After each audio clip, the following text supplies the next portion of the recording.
In the summary of this roundtable, we recalled an African proverb that says, you may all know it, that it takes a village to raise a child. Dr. Barry Bogin quotes this proverb in a recent article called What Makes People Grow? Love and Hope. For this coincidence, I want to invite him to open our conversation this morning, asking him, Dr. Bogin, does it take a village to raise a child?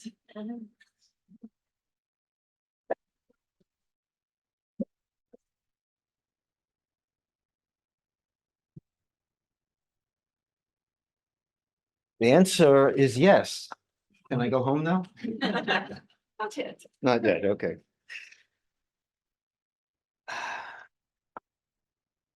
Anna, Pandora, thank you very much for inviting me here. It's a great honor. Meeting the other speakers who you'll hear in a few moments was humbling for me yesterday, and it's just terrific to be here. Thank you for everyone behind the scenes for setting things up. So what makes people grow? And this image came from the Economist, the London-based economics newspaper, magazine, some years ago. Or it was an article they featured about prenatal influences on adult health. So I'm going to take this lifelong perspective. In my view, life doesn't really begin or end anywhere. It's a circle, sphere, whatever, amorphous glob of things always happening. We could start with the moment of fertilization, or here with a recognizably human fetus, but it doesn't matter. We are affected by everything that goes on in our lifetime and the lifetime of people who came before us.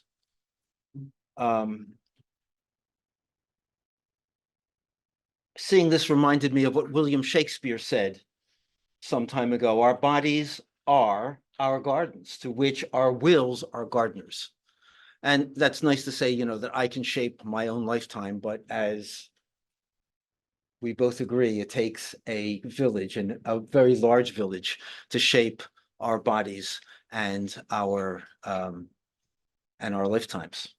So what makes people grow? My answer is love and hope. And it's the love and the hope that comes from larger communities, families, communities, societies, to the people who are members of those networks.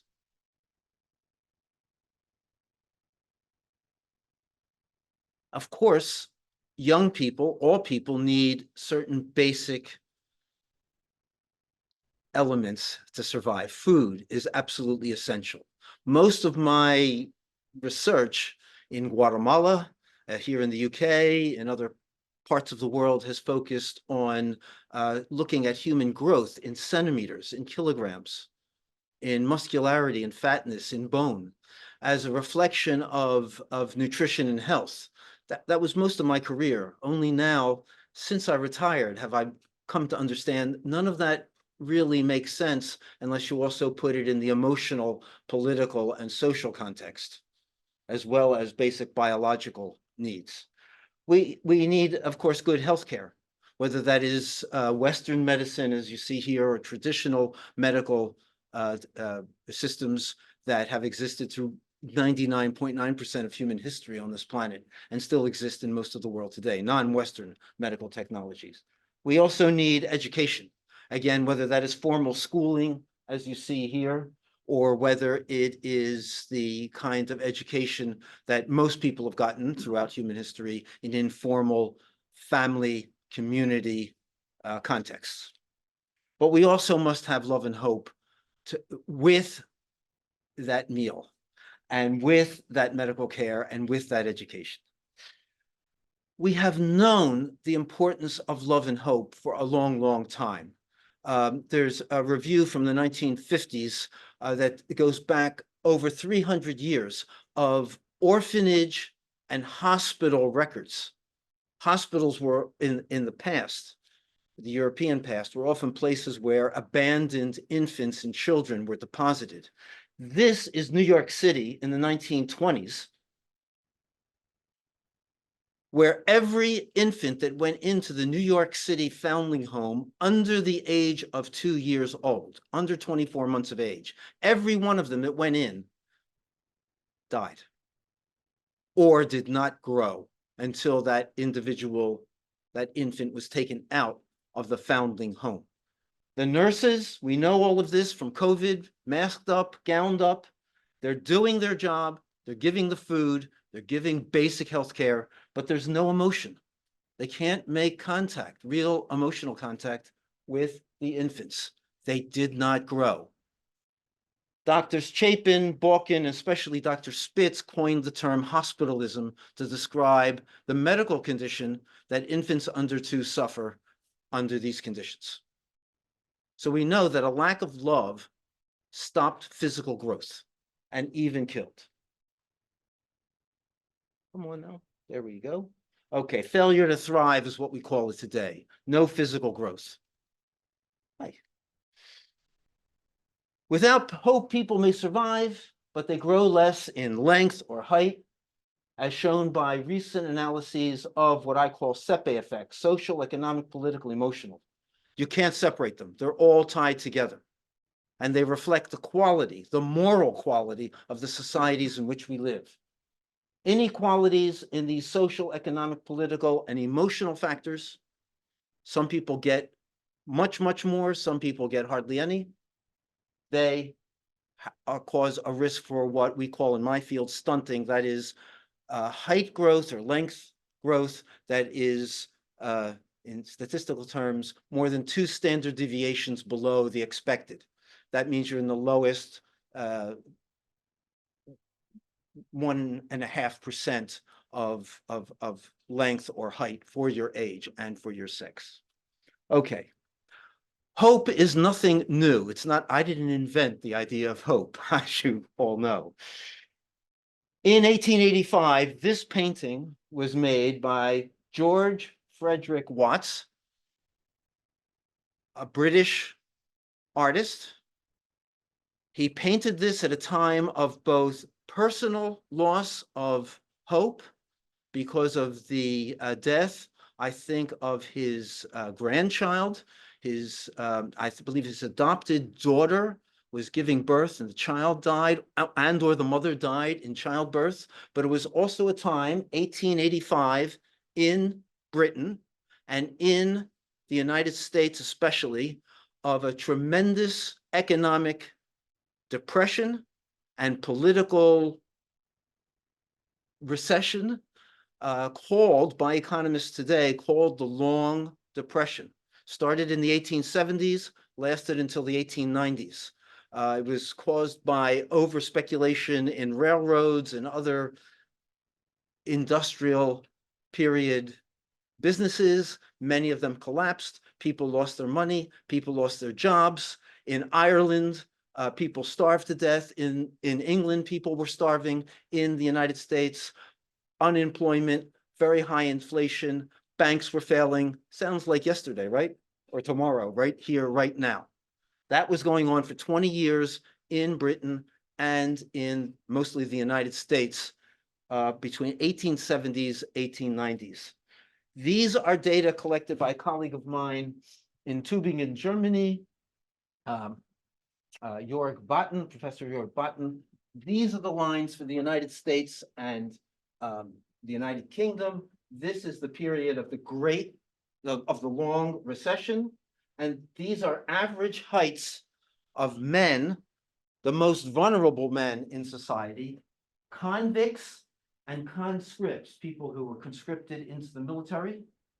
They are from the lower social classes. That makes them the most vulnerable people in the society. These are their heights when they were about 20 years of age, excuse me, based on the year in which they were born. So if they were born about 1870, that's their height. You can see during the Depression, heights are decreasing.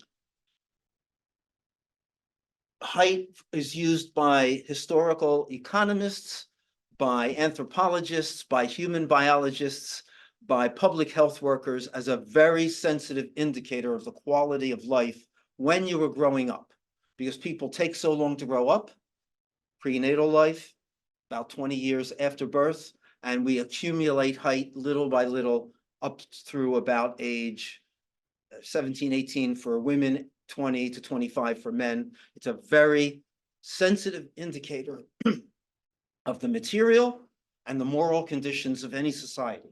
You can see heights are going down. This is in United Kingdom. Excuse me, this is in United States. United Kingdom, we go up for a while, then down.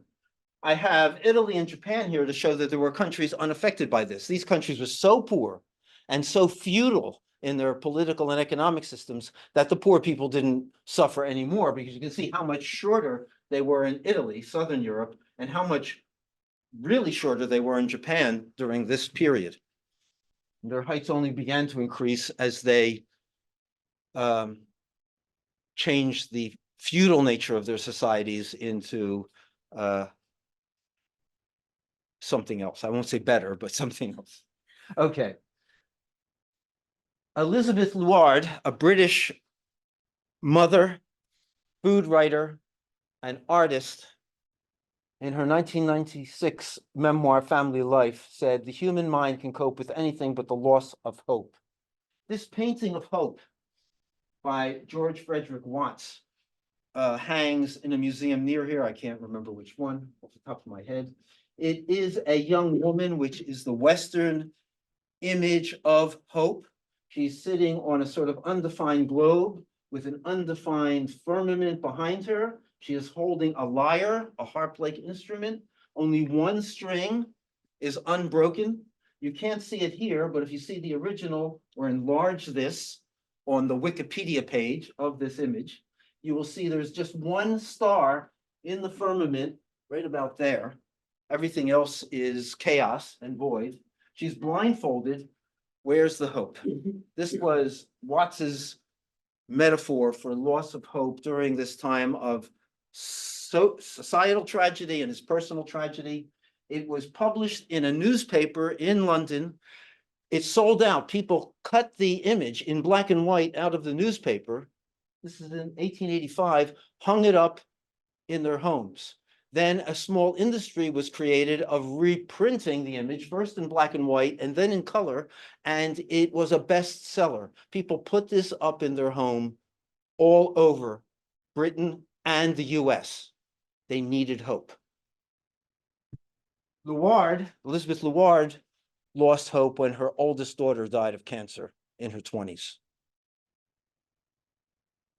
If you read the memoir, you'll feel her loss of hope. Whoops, didn't want to go that far.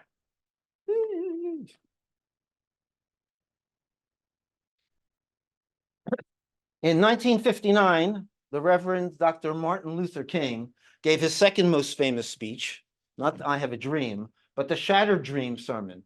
In that sermon, he refers to this painting and says, we cannot give up hope. We must maintain our hope.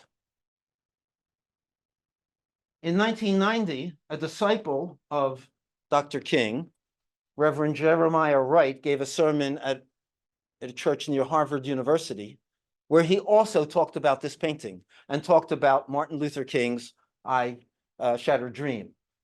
In the audience was a young Barack Obama. His campaign was run on this poster, this political poster, certainly probably the second most well-known political poster after the Uncle Sam, saying, I want you poster. Hope in the face, this is what Obama wrote in his memoir, hope in the face of difficulty, hope in the face of uncertainty, the audacity of hope. He also says in the memoir, it is in the misery of some unnamed slum that the next killer virus will emerge. That's 2006. This is COVID pandemic. Paintings for Wuhan by a Chinese artist, which I borrowed here with a Spanish colleague, Carlos Varela. We published a commentary that in biocultural perspective COVID will result in many damages to our society, but also a decrease in birth weight because of the stress and anxiety and loss of hope that pregnant mothers will feel. And adolescent girls who are not even pregnant, they will carry that loss of hope, that lost years of the COVID pandemic with them when they become pregnant and become mothers. And the data is showing that today. Medical studies are showing decreases in birth weight around the world of people who were exposed to the COVID pandemic. How do love and hope make us grow? Well, as I said earlier, we live in these communities from the household and family, neighborhood, out to the larger community. This is an image I borrowed from educational researchers. But socially, psychologically, biologically, we live in these networks. Network research is very big in public health these days. We have social networks. You know, do you listen to the Rolling Stones or the Beatles? Those are your friends. People, birds of a feather, flock together. Then underneath, we have disease networks. People who are friends usually have similar physical types in terms of overweight, obesity, excessive thinness, smoking, not smoking, other legal or illegal drug use. And underneath, we have the metabolic networks that explain all these risks for disease. I'm not going to get into network analysis here, but it is one way that biosocial scientists are studying all of these things. We've known for a long time there are specific hormones. IGF-1 stands for insulin-like growth factor 1. It is perhaps the master hormone that affects growth of the skeleton. And many factors in green stimulate it. Another hormone called growth hormone from the brain stimulates it. That's your liver, just in case you didn't recognize your liver. IGF-1 is produced by many cells, but especially by the liver. Insulin, thyroid hormones, androgens, stimulated estrogens decrease IGF-1. Malnutrition decreases it. Infections decrease it. And genetics plays a role. Acute stress, short-term stress, actually increases your growth hormone, but chronic stress, long-term stress, poverty, loss of hope over the long term decreases growth hormones and makes you shorter. Exercise can increase it. Yeah, I know, I'm out of time. Very quickly. I'm not going to even do that. Love and hope also cause an increase in the hormone oxytocin. Some people call it the love hormone, but what you can see in this very complicated slide, especially here, is that oxytocin eventually influences bone formation and bone resorption. For a bone to grow, it actually has to break down and be reformed in that process. So oxytocin promotes bone, inhibits fatness, and is one of the important factors in what makes people grow. So ending, I think hope is the single most important emotional factor for all aspects of human growth, development, and maturation. And I said that in my book, Patterns of Human Growth. We're not going to talk about that. Thank you very much.